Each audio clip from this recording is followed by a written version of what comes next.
श्रीमद् भगवद गीता हिंदुओं के पवित्रतम ग्रंथों में से एक है। महाभारत के अनुसार कुरुक्षेत्र युद्ध में भगवान श्री कृष्ण ने गीता का संदेश अर्जुन को सुनाया था। यह महाभारत के भीष्म पर्व के अंतर्गत दिया गया एक उपनिषद है। भगवद गीता में एकेश्वरवाद, कर्म योग, ज्ञान योग, भक्ति योग की बहुत सुंदर ढंग से चर्चा हुई है। श्रीमद् भगवद गीता की पृष्ठभूमि महाभारत का युद्ध है। जिस प्रकार एक सामान्य मनुष्य अपने जीवन की समस्याओं में उलझकर किंकर्तव्य विमूढ़ हो जाता है और जीवन की समस्याओं से लड्डिएचने की बजाय उससे भागने का मन बना लेता है, उसी प्रकार अर्जुन, जो महाभारत के महानायक थे, अपने सामने आने वाली समस्याओं से भयभीत होकर जीवन और क्षत्रिय धर्म से निराश हो गए थे। अर्जुन की तरह ही हम सभी कभी कभी अनिश्चय की स्थिति में या तो हताश हो जाते हैं और या फिर अपनी समस्याओं से विचलित होकर भाग खड़े होते हैं। भारतवर्ष के ऋषियों ने गहन विचार के पश्चात जिस ज्ञान को आत्मसात किया, उसे उन्होंने वेदों का नाम दिया। इन्हीं वेदों का अंतिम भाग उपनिषद कहलाता है।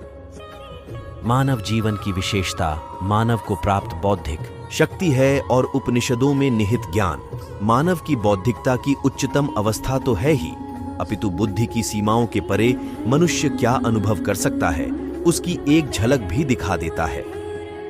श्रीमद् भगवद गीता वर्तमान में धर्म से ज्यादा जीवन के प्रति अपने दार्शनिक दृष्टिकोण को लेकर भारत में ही नहीं, विदेशों में भी लोगों का ध्यान अपनी ओर आकर्षित कर रही है। निष्काम कर्म का गीता का संदेश प्रबंधन गुरुओं को भी लुभा रहा है। विश्व के सभी धर्मों की सबसे प्रसिद्ध पुस्तकों में शामिल है। गीता प्रेस गोरखपुर जैसी धार्मिक साहित्य की पुस्तकों को काफी कम मूल्य पर उपलब्ध कराने वाले प्रकाशन ने भी कई आकार में अर्थ और भाष्य के साथ श्रीमद् भगवद गीता के प्रकाशन द्वारा इसे आम जनता तक पहुंचाने में काफी योगदान दिया है। हिंदी साहित्य मार्गदर्शन के माध्यम से भी हम संपूर्ण श्रीमद् भगवद गीता प्रकाशित करेंगे।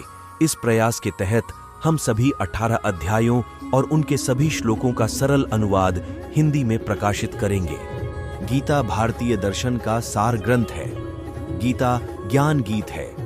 गीता अत्यंत सरल और सरस श्लोकों में आध्यात्मिक चिंतन के साथ साथ लोक व्यवहार के निर्देश प्रस्तुत करने वाली एक ऐसी लघु पुस्तिका है जो तनाव रहित जीवन जीने की कला सिखाती है, जीवन मृत्यु के चक्र का स्पष्टीकरण देती है, ईश्वर के प्रति अपने अपने तरीके से निष्ठा रखने का मंत्र देती है और प्रतीक रूप में यह समझा देती है कि इस संपूर्ण विश्व की सृष्टि और संचालन के पीछे क्या विज्ञान है तथा इस समष्टि में हमारी व्यक्तिगत हैसियत क्या है।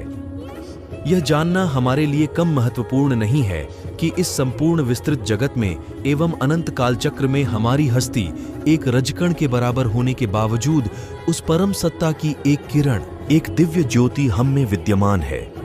उसी आस्था और विश्वास के साथ हमें अपना लोक व्यवहार करते हुए अपने जीवन को दिव्य बनाने की ओर प्रयत्नशील रहना है।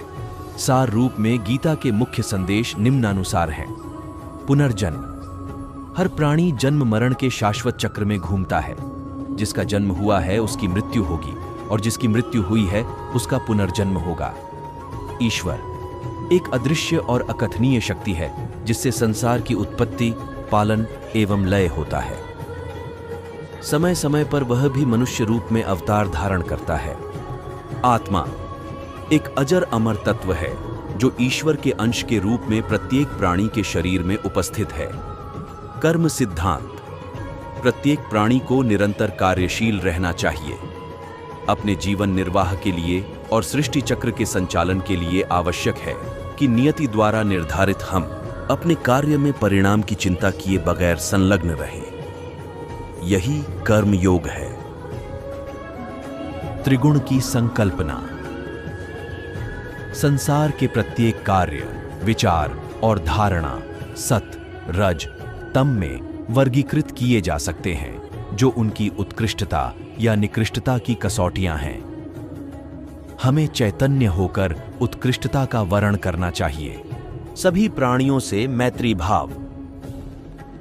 यह भी आवश्यक है कि हम अपने आसपास उपस्थित हमारे सहजीवी प्राणियों के प्रति मैत्री भाव एवं करुणा का भाव रखें और ऐसा कोई कार्य न करें जिससे किसी को असुविधा या कष्ट हो।